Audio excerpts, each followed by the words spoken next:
tired. Okay. Hi guys, welcome to the third episode of the first season, which is about teenage hurdles. Today we're going to talk about a topic that really frustrates me and that I love to rant about, grades. For the next 30-40 minutes, I'll be kind of giving my opinions on the grading system, how much grades matter, their significance, and a list of pros and cons because I just love making lists. The second half of the episode, I'll give some tips on improving your grades. All of the advice given in this episode has helped me a lot, and hopefully, it'll help you as well. Today is going to be a lot of venting, ranting, and tangents. All that good stuff. But I'll try to keep a structure to it. So without further ado, let's get into it. This week's quote is I was too worried about the grades and I should have been more worried about learning. Michelle Obama. This quote is so accurate because I knew a few people at my previous school that wouldn't really make an effort to understand and learn in class, and then a test would come up and they would just memorize all the information and they'd get amazing marks but not amazing understanding. And I've actually fallen victim to this a few times. I wouldn't really like the class and I would just go in automatic mode and I would just write down the notes and just memorize everything and get a good grade, but I didn't really. This, my friends, you should know already. It should be your daily mantra. It should be tattooed on your skin, graved on your future tombstone, carved on your bedside table, placed as a wallpaper on your phone. You get the idea. There are so many aspects of the grading system that supports this quote, and I'll link a few websites down below. And honestly, I think we all know this. The people we look up to the most, who we're friends with, enjoy conversations with them, make the most impact on us, do they get the best grades? Not always, but are they the best people? Yes. What really makes someone strive when it comes to positive impact is the awesome personality, character, kindness, and thought process that they possess. I mean, it takes intelligence and smart thinking to get to that point, but those two qualities have nothing to do with your grades. Think of it this way.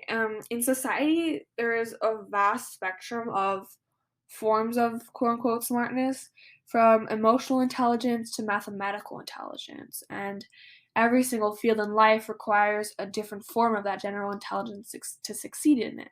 So, with that being said, I want to start off with just enumerating the 8 types of intelligence according to iberostars.com. So, 1, logical mathematical intelligence. So, these people who have this type of intelligence are good at solving mysteries or brain teasers, doing puzzles, logic exercises, doing calculations, computer problems, and playing strategy games.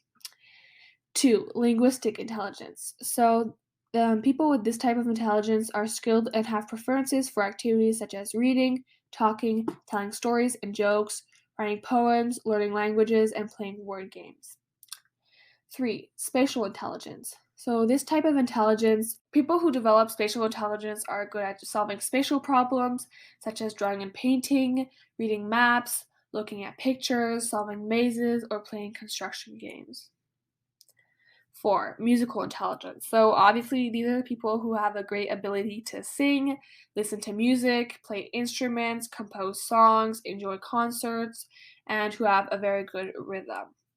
5, bodily kinesthetic intelligence. So these are the people who are good at dancing, acting, imitating gestures or expressions, playing sports, running, moving, and jumping. 6, intrapersonal intelligence. So these are the people who know themselves best. These people like to work independently, set goals and focus on achieving them, understand their feelings, and know their strengths and weaknesses. 7, interpersonal intelligence. As opposed to intrapersonal intelligence, it is common among people that are good at talking, working in teams, helping others, mediating conflicts, and meeting new people. And finally, 8, naturalistic intelligence. So these are the people who enjoy doing activities such as camping, hiking, caring for animals, learning about nature, recycling, and caring for the environment. So this website was more oriented towards the 8 types of intelligence in children, but technically teenagers are kids. And even as adults, I think it also summarizes kind of how vast the spectrum is of intelligence. So these eight types are all equally important, but the school system doesn't grade all of them or acknowledge all of them. Therefore, there seems to be less people who possess above average intelligence than there actually is. So just remember that even if your report card makes you feel dumb or like you can't accomplish anything major in life, just know that there is something unique to you, and you need to understand what you can do with the brain and body that you have. And for those of you struggling with self image, people will think many things of you, and sometimes things you don't want to hear and are false. But the people who do talk to you are the ones that count. And it's in that moment where you establish your identity. First off, I'm going to tell you a bit about the grading system where I live. In my country, every test, quiz, and assignment is a percentage from 1 to 100. If you get less than 60%, you fail, and if you get 60% or more, you pass. And obviously, 100% is the best grade you can get, and 0 is the worst. And then at the end of the terms, at my school this year, we have 2 terms. Your teacher in every subject compiles all your percentages into one percentage for that subject. And then at my school, we compile again all the grades for every subject, and then they give you your average for that whole term. And so, yeah, basically, every single grade you get gets combined to create an average of all those grades. So if you get an average of 80% or higher, you end up being on the honor roll. But now here's what bothers me. If you end up being on the honor roll, they give you a certificate and announce to the whole entire school what your term average was, starting from the people with a 80% all average all the way with the person who got the best grades. And I think that it's great to congratulate people who worked hard, but do you really have to say every person's name and attach a number to it? I think they should just say all the names of the people who got on the honor roll, but not saying any percentages. The people who are from my school who are listening to this, you know who you are. Please talk to me and tell me what you think about it, but these are just my views on our school in general, because I do think it's kind of, not exaggerated, but it's kind of an extreme version of congratulating people. And I think that grades should be kept for yourself because you are the only person that knows exactly how accurate these numbers are and how much they represent your work. Because sometimes it'll feel unfair and it'll feel like all the hard work you put into it didn't really show on your report card.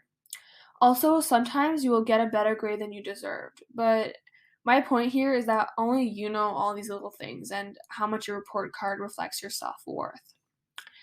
So, grades can give a slight indicator to colleges and universities who they accept, but apart from that, they can be totally inaccurate. The chances of every single grade that you get over the course of your education correlating exactly to your level of intelligence is, well, 0. You should work hard and do your best at school, but you shouldn't worry all too much about grades because, in my opinion, they mean very little for my happiness and satisfaction in the long term. Success in my eyes is created by going your own path, whether you get into a good school or not. Grades don't just measure your direct intelligence. Most of it is testing you on your motivation, passion, and willingness to succeed. In that way, I think grades can be a good thing, but you could be a genius but think that grades are stupid and then not try. So, in that way, grades can be confusing. So, all in all, the grading system is just a very, very complicated topic, and I feel like there's so many ways you can approach it. That was just kind of my little rant about them and what they mean to me. Now, for a second part of the episode, I made a list of the pros and cons of grades. I'll start with the negative aspects of it, and then we can finish off on a positive note with some good aspects of it. So these are the main ones that came to me at first thought. So the negative aspects is 1, it can make you feel bad, sad, and many other negative emotions such as loss of confidence. 2, can create a toxic competitive environment. 3, can build a lot of pressure on one's shoulders. 4, can make you work long hours to overexhaustion. 5, can harm relationships. And then 6, can lower your self-worth. So now I'm just going to kind of zoom into each point. So it can make you feel bad, sad, and many other negative emotions such as loss of confidence. I feel like we can all kind of relate to this because especially people who I talked a bit about this in my first episode about success and failure. People who the only thing in their life that determines their worth and that they can actually feel proud about is grades. Some people, grades is kind of what they measure their confidence and ability to strive in life. And I think this can be toxic because if you get a bad grade, you can get very self conscious and your whole self worth can just plunge. And so we got to remember that your grades have nothing to do with who you are as a person and what you can achieve in life. So just remember that. And then, two, can create a toxic competitive environment. I feel like this is more true in high school than in elementary school because in elementary school, it wasn't really a big thing for me. We didn't really care about grades, and I mean, still in high school, it's not, we don't care, but I do feel a certain more pressure in high school to, and I feel more competitive as well for some reason. I feel like maybe it's because there's more people in your grade, and so therefore there's more people who are competitive and who want to get the best grade, and then there's also more people who do pay attention to your grades. So it's definitely something more toxic than in elementary school, and we gotta just be careful not to get too hurt when someone else kind of rivals against you. And then also, I last year was so hard for me to kind of get out of that bubble. I was always concentrating on getting the best grades, and this year I've toned down a bit, and I don't feel as bad. If someone gets a better grade, I feel happy for them, and I feel like this is a huge step I've taken because it was very hard for me last year. And then, three, can build a lot of pressure on one's shoulders, especially if you have, high achieving friends or parents who expect a lot from you. And then can make you work long hours to overexhaustion. So here we really got to be careful that we're not stretching ourselves to the limit. We got to be careful not to overexert ourselves because it is very possible. And especially, I mean, I get it, people who do study like 10 hours a day because, like, for their finals over the weekend, but I'm just saying that not every single day needs to be like that, and you need to know when to stop. And then, five, can harm relationships. Again, if you have, in my pressure point, if like your parents expect a lot from you and you can't really live up to those expectations, or your friends are very overachievers and they kind of are more rivals than friends. And then I'm talking about grades and I like it's this like medieval like fight, but it's not, but I feel like people can make it seem like that. So just know that, like, personally I don't share my grades anymore because of that reason. And then finally, can lower your self-worth, which kind of ties into the first point. Now, for the positive aspects of the grading system, one, it can motivate you to work harder. Two, help schools and companies make decisions and help them get an idea of a person's academic level. Three, can help develop a good work ethic. Four, helps maintain discipline in students, so in sports, ECAs, etc. ECAs meaning extracurricular activities.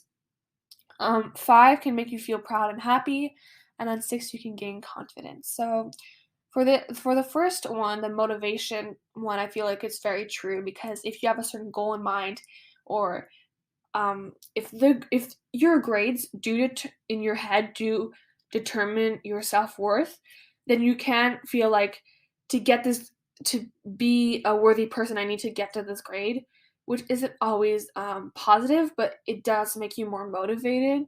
And I do think you can turn that motivation into like a less toxic thing, and just help you reach your goals in general. And then two, help schools and companies make decisions for your future about like kind of your academic level or your level of motivation. So you can help schools know to accept you or not. And again, what I like about um, acceptance essays where you send it off to universities is that it doesn't you don't they don't just look at your grades, they also let you write and explain yourself and who you are as a person, which I think is good. And then can help you develop a good work ethic. So yeah, just when you're reaching your goals. And then helps maintain discipline in students for sports and ECAs. This is really true. So let's say you want to get into the basketball team, you need to attain specific um, grades for that. If you're never handing in your homework on time or always missing class, then maybe great being on the basketball team isn't the best option for you. So this can really motivate you to do well in school. So then you can follow an activity or a sport that you are passionate about. And then 5 can make you feel proud and happy, but the opposite can also apply, and then you can gain confidence, and the opposite can apply as well. So these were a couple of points I wanted to share with you guys. Now, we could talk about grades forever because I really do have mixed feelings about the system and it can be confusing at times. If there's anything you'd like to point out or add, feel free to comment on YouTube or email me at the everythingteenpodcast@gmail.com. Now, the moment you've all been waiting for, tips to improve not only your grades, but your organization and work ethic. So, first of all, ways to improve your work ethic. So, 1, take the time to think. Why am I doing this? What are my goals? Who is this for? And how am I going to reward myself? This last point is really important because let's say you have a goal in science to get a grade of 80 and you get that. You need to have a way to make you feel proud of yourself, and might maybe go have pizza or binge watch your favorite Netflix show, just something to make you feel good and proud of that accomplishment. And then 2, make studying and doing your homework a habit. So read The Power of Habit, which I'll link below. It's not only a good book to create long-lasting and productive habits, but also it's very entertaining. There's really entertaining stories and examples in there, so those are really helpful. And then create a routine as well. So a time and place every day to do your homework or study for your test. So for example, for me, I get home every day, I get a snack, take a shower, whatever it is, I clean my room, and then I do my grades, my homework until they're done. And then 3, get curious, excited, and start enjoying learning. So a lot of the time, when a class is boring, it's because you're making it boring. You think in your head it is boring, and so it becomes boring.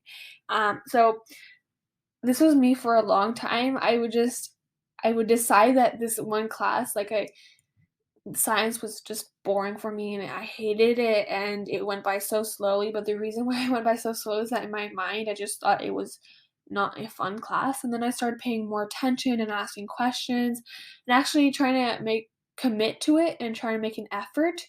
And then I saw that the time went actually by quicker because I was actually making an effort to make it entertaining and a better experience. And so, for study with a good group of friends, so sometimes, your best friend could not be a good match for you. For example, me and another friend, we get good grades, but when we work together, we cannot. We get too distracted and we're just talking the whole time and we don't get anywhere. So that's really important to find a good group of friends where you can study with and that will make you productive. And then finally, develop good relationships with your teachers. I mean, you don't have to like your teachers necessarily, but start talking to them and communicate with them, and that's just going to make it a whole lot easier because that's what they're there for. And so don't be afraid to just ask some questions. And then now, ways to improve your grades. So, 1, communicate with your teachers and friends. This is what I just talked about. Yeah, your teachers are just there. That's their job to help you guys. So, just don't be afraid to ask them as many questions as you want, as much advice as you need. Um, they're normally very qualified people and they've been doing it for a while, and so they know exactly, how to help you. And honestly, this has helped me a lot. I mean, I probably annoy my classmates by asking so many questions, but in the long run, it does really help me a lot. And then 2, when there's a test coming up, create a schedule for studying. So this for me is really helpful. Like in my agenda, I just if my test is in a week, I'll have different days. Every single day I'll do something. It doesn't have to be like one day I could study for an hour and the other day just like 5 minutes, but do something every day and actually vary it, which comes to my next point, which is study with as many formats as possible because this just makes it not just like entertaining and fun, but also new and gets you more curious and interested in it. So, a few of these ways could be creating a Kahoot or other apps that I'll link below, creating flashcards, watching YouTube videos. 'Cause sometimes you won't always understand what's said in class, and there's a bunch of YouTube videos online that are really entertaining where you learn a lot. You could read a book about it, like if your test is, if you're a slow reader, maybe if you know a test is coming up in like a month or two, then you can start reading. These are just good to get you curious and want to know more about the topic. And then making tasks are actually fun. I'm gonna link an app down below called Quizlet, and you can basically make quizzes and tests and flashcards, and that's a really effective way to study. And then you can study with peers, friends, and others, which I kind of brought up before. I actually wrote part of my episode obvious to the subject, but it is one of the most important. So, I know people that sleep like 5 hours a night and don't even eat breakfast sometimes, and they're really smart people. It's just they can't concentrate when they get to school. They're just not ready for the day and to get motivated and understand the material. So really getting that proper sleep. And I do talk a bit about sleep in my screen addiction episode, I think. But I'm going to talk about sleep in a few episodes as well. And then, which is going to be a very interesting episode, so stay tuned. And then exercise as well. You don't have to run a marathon after school, okay, guys? I'm not saying that. You can have a dance party in your room for even 10 minutes, or do a few push ups, or just even stretch is amazing. I love stretching, or playing a game with your brother, like a soccer game, or even like I know this is not the best, but if you have like Wii U Sports or whatever, if you're more of a video game person and you don't like moving at all, just do that. Like swing an imaginary like tennis racket, okay? Like get your heartbeat pumping, and it's proven scientifically that people who exercise and like teens who exercise do get better grades, and it's not for no reason. It really makes you happier and more motivated and so many other things. And then 9, don't overdo slash do extra work slash sacrifice long hours for unnecessary assignments. Here, I'm not saying that you should do like the bare minimum, but you should know when to stop and when it's enough to make you happy and proud, and enough to make your teacher happy and proud, and enough to make your understanding the most that you could. So, for example, once in English class, we could either make a movie poster, 200-word text, or like a 3D art representation of a chapter in a book. And I basically merged the three into a poster, and I spent so much time on it, just perfecting it, making it really nice. And I was I it was crazy. I spent so much time on it, and it ended up getting a lower grade than someone who just drew for like 20 minutes. You know? So I'm not saying that you should just draw a smiley face and really the bare minimum, but I'm do like just know when to stop. And then 10, do quote unquote free points well. That was not written properly. Anyways, just for example, we have in math class, we have something called Math Help Services, where every week they send us 10 questions online to do, and we can basically do as many remedials, like do them as many times as we want, in order to get the grade that we do want. And in this, like for me, this is 20% of our grade, and for me, this is basically free points. Math Help Services is free points for me. And so I don't care how many times I redo it. I need to get 10 out of 10 because it's free basically. And um anyways, that 2 hours that I might spend in 1 week doing just math help services, I probably wasted in another field. So, it's, take your time to do and, like, some teachers, they give grades for people who finish their homework. Do your homework, and, don't overlook those little aspects of your mark. And then 11, develop good work ethic, so see the first point. And then 12, don't be afraid to negotiate with your teachers when necessary. I'm not saying you have to be a necessary like a sassy and rude person when you go up to them, but you if you really truly believe that there's something on your test or on your assignment that they took off marks for that were unnecessary, and, like, let's say you had, like, a 58% and that could make you pass for the whole term, don't be afraid to go and ask them, "I don't get this, like, why did I get lower mark? I think I deserve, like, a higher mark." Go ahead, that's fine. I read this book. It was called Elon Musk. It was obviously about Elon Musk, and in university, he would always just like negotiate with with his teachers, and I just found that funny. And he would always end up with an A plus. I'm not saying that you would necessarily end up with a perfect mark, but I think those extra marks will benefit you in the long term. And then 13, on open ended questions on tests where you need to give your opinion, write as much as you can. So, for example, if, I don't know, the question is, do you think Martha should have asked Luke to save that turtle? And this is a stupid question, but for example, you have that, just write as much as possible. If you have the time, like if you have like only 5 minutes left and you have 5 questions, spend like a minute on each. But I'm just saying, if you have the time, write as much as you can on that question, because you'll the more you write, the more you're probably gonna get all the marks for that question. So write as many points as you can, as many words as you can, and don't like sugarcoat it, but just make your teacher understand that you get the question.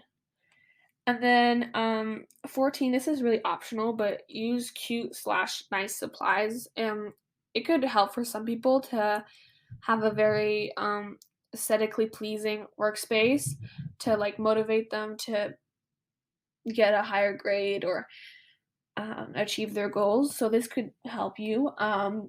15, I think we all know this one. Go by the process of elimination when doing multiple choice questions. And then the last one, two, I don't know how to count. The last few questions I have 5 subjects in school, and each of them I have like a specific advice to each one. So we'll start with English class. In English class, I would say just read more. It doesn't have to be like a huge like psychology textbook with like a bunch of fancy and complicated words by some dude in the 1900s, but you should, if even if it's just a comic book, read more, develop your vocabulary. It's just going to help you in the long run, and it's just so helpful for you, and it gets you more curious and interested, and you just learn so much. And then my brother reads almost more than me, and I think he does read more than me, and sometimes we'll be talking and he'll just say words that I never even heard of. And it's just like it's so surprising, but at the same time and I was like, "Where did you get that?" "Oh, just from a book I was reading." And so it really, really you learn a lot from reading. And then in math class, I don't know if this is really helpful, but I did this once. Don't use a calculator for a week. It depends obviously, which topic you're working on. But let's say in your daily life, like sometimes you will need to know what, like, I don't know, 50 times 63 is. And try not using a calculator, because I know our instinct is just grab our phone and type that calculation inside. But try just doing it on paper for a week, or it doesn't even have to be a week. If you do a lot of math, you can do it in like a day.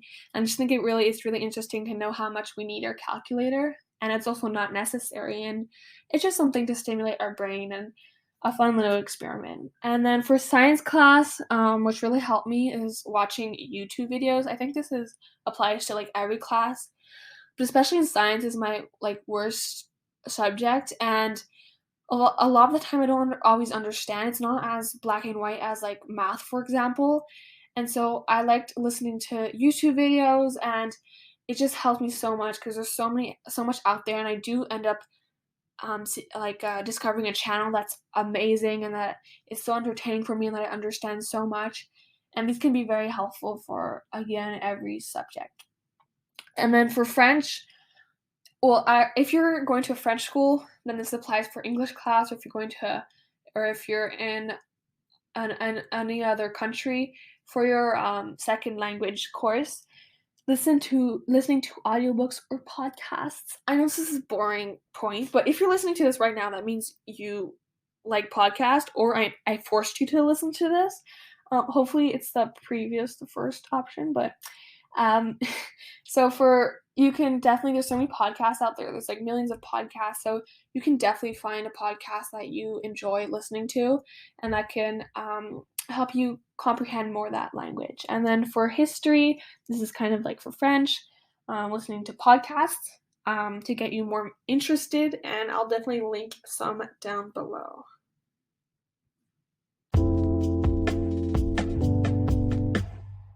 So that's it for the episode.